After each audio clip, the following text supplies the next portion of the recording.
हज़रत फ़ातिमा ज़हरा की वफ़ात का वाक़या प्लीज़ ज़रूर सुनिएगा। हज़रत अली ने हज़रत फ़ातिमा को दफ़न करने के बाद फरमाया था कि आज फ़ातिमा को दफ़न करने के बाद मुझ पर एक बात तो खुल गई है कि इस ज़िंदगी में कोई किसी का साथ नहीं दे सकता, कोई सदा सलामत नहीं रह सकता। आज अली और फ़ातिमा की जोड़ी भी टूट गई है। 24 साल की उम्र में हज़रत फ़ातिमा का इंतकाल हो गया था।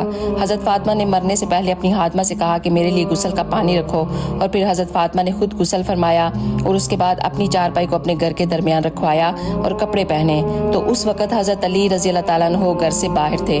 तो आपने अपनी हातिमा से फरमाया कि अब मेरे मरने का वक़्त हो चुका है, मेरा गुस्ल भी हो चुका है, आप मुझे दोबारा गुस्ल मत देना, यही मेरा गुस्ल है, और अली को बता देना। नबी सल्लल्लाहु अलैहि वसल्लम के 6 महीने के बाद आपका भी इंतकाल हो गया। और जब अली रज़ी अल्लाह ताला अन्हु हज़रत फ़ातिमा ज़हरा को दफन करने के लिए गए तो फरमाया, इन्हीं हाथों से मैंने नबी करीम सल्लल्लाहु अलैहि